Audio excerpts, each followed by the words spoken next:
Assalamualaikum warahmatullahi wabarakatuh. Waalaikumsalam warahmatullahi wabarakatuh. Saya di sini Inang Ambul Ngasih dengan NIM 233 2009 dan di sebelah kiri saya Saya Setiawan Agung Ginanjar dengan NIM 233 2012. di sebelah kanan saya Dengan saya Budi Raharjo dengan NIM 233 2006.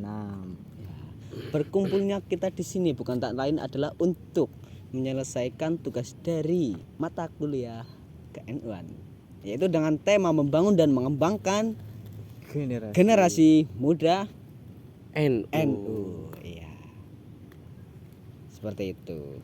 Bagaimana sih cara kita, maksudnya pendapat dari Mas Budi tentang membangun dan mengembangkan generasi muda NU itu gimana?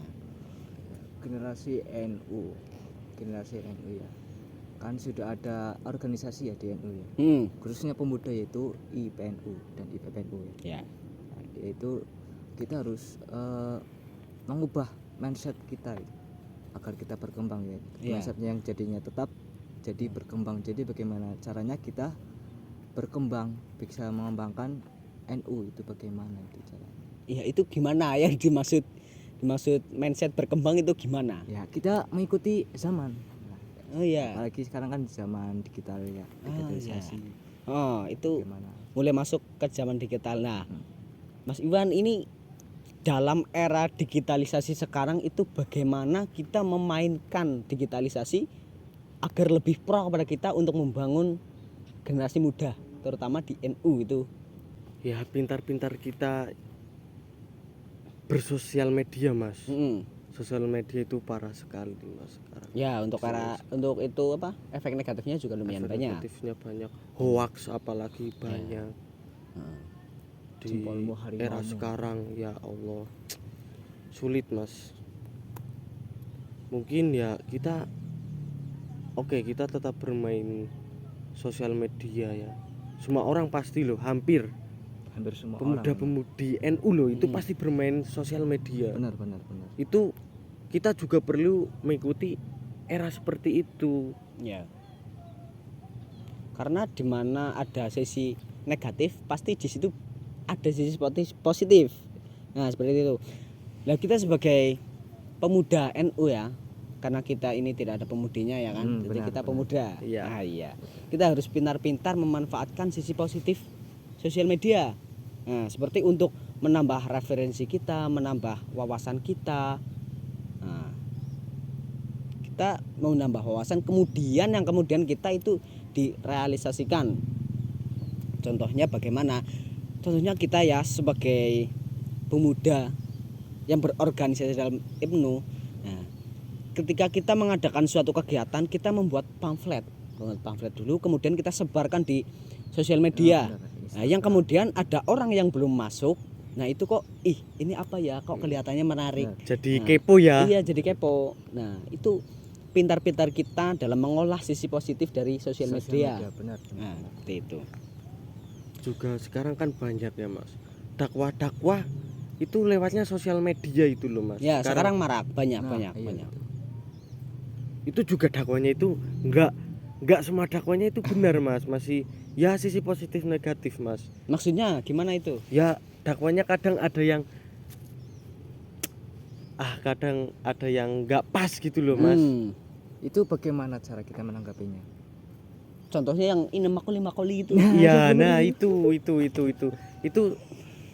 saya menangkapnya itu gimana ya? Ya, itu kan itu fenomena baru termasuknya ya. Kita sebagai pemuda yang masih menambah wawasan, masih menambah referensi untuk otak kita, itu harusnya kita pandai-pandai memilah dan memilih info yang masuk kepada diri kita. Nah, jangan sampai kita salah mengkonsumsi informasi. Terus bagaimana pendapat Anda? Bagaimana cara mengembangkan generasi pemuda NU di Yaitu Indonesia? Banyak aspek sih, Mas. Banyak aspeknya gimana? Sekarang digitalisasi marak. Juga sosial semakin berkurang. Karena apa? Sosial, ada yang mengatakan bahwa dunia maya itu mendekatkan yang jauh, menjauhkan yang dekat. Jadi kalau kita ingin membangun mindset atau apa, khususnya dalam hal bersosial, hal mudahnya kayak gini. Ketika kita berkumpul dengan teman kita atau orang-orang siapapun itu, kita letakkan HP kita. Kita fokus pada keadaan saat itu. Karena di situ apa? Di situ informasi berputar dan terus mengalir. Yang mungkin saja tidak bisa kita dapatkan dalam dunia maya atau di internet atau di handphone. Seperti itu. Karena ilmu dunia nyata itu lebih damage-nya lebih tinggi daripada ilmu yang di HP. di HP. Karena jelas betul, kita ketemu betul, langsung jelas, gitu. Feel-nya juga dapat. Nah, seperti itu. Ya semoga saja dengan obrolan kita di sore hari ini bisa menambah wawasan kita ya teman-teman ya. Terima kasih Mas Iwan, terima kasih Mas Budi sudah sempat hadir di sini. Sekian dari kami, banyak salah dan tutur kata yang kurang berkenan, mohon maaf sebesar-besarnya. Ya, dia mungkin kita mengambil kesimpulan dulu Mas. Oh ya, belum menutup kesimpulannya. ya. Ya kesimpulannya, gunakan digitalisasi itu dengan baik dan benar. Dalam hal apapun itu, informasi itu perlu dipilah dan dipilih untuk kita konsumsi. Ya, dan kemudian jangan lupa untuk kita bersosialisasi, entah itu di dunia maya atau di dunia nyata. Kita harus balance. Jangan kita hanya aktif pada dunia maya saja. Nah, kemudian di dunia nyata kita introvert seperti itu. Iya, di dalam rumah saja terkurung seperti itu. Nah, kemudian yang terakhir, kita sebagai pemuda ya, Khususnya NU. khususnya NU, kita uri-uri budaya kita. Ya, Mas. Kita sebagai pemuda NU itu kita ya kalau dibilang wajib mengikuti apa namanya digitalisasi itu ya itu harus Mas. Iya, Itu harus juga. kita harus mengikuti, kita nggak boleh telat di era zaman sekarang, itu nggak boleh. Mengikuti Tapi kita itu sama menggunakannya itu dalam hal yang baik gitu loh. Kita bijak dalam menggunakan. Iya, ya, seperti itu. betul. Ya. Mungkin itu saja kesimpulan Iya. pada sore ya ini ya Mas. Sore hari ini, Sore hari ini. ya. Mendung ya. Mendung Ya. ini agak mendung. Sekian dari kami, banyak salahnya, mohon dimaafkan. Wabillahi taufiq wal hidayah. Wassalamualaikum warahmatullahi wabarakatuh.